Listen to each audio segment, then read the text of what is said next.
The Yakima County Coroner has begun the autopsies planned for the 3 Washington State Patrol employees who were apparently killed in a house fire in Zillah.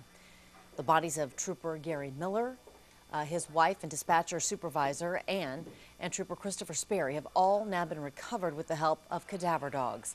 KXLY4's Jeff Humphrey is live with the latest details. And Jeff, investigators still don't know what caused that fire. Robin, they don't, but they are concerned about those statements from neighbors who say they saw this fire start outside the Miller's home. Investigators now treating their deaths as homicides until all this evidence they've been collecting takes them in a different direction. It will still be a couple of days before investigators are done sifting through the rubble of the Miller's home, but the recovery of their bodies will push this case forward. Yakima County Coroner Jack Hawkins knew both Gary and Ann Miller. It certainly won't be easy attending their autopsies, but Hawkins' expertise could now give their friends and family some badly needed answers.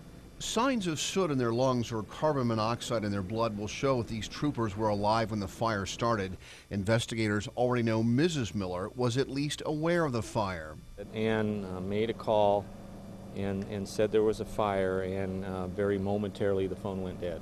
Investigators are unsure why Mrs. Miller, her husband, and Trooper Sperry were unable to escape. Their neighbors never saw any signs the occupants were trying to get out.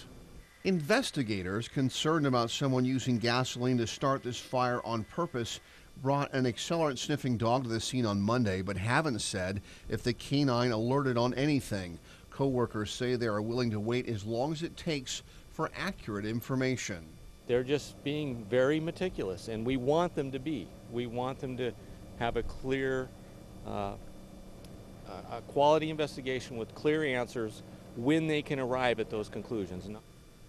Now, careless smoking is the #1 cause of residential fire fatalities, and we know at least one of these victims did smoke cigarettes. However, we're told by investigators that no one was allowed to smoke inside the Miller's home. The coroner hopes to have all 3 of these autopsies done by tomorrow, and his findings will shed a whole lot of new light on what happened to these Washington State Patrol employees. Reporting live on the Skydeck, Jeff Humphrey, KXLY4.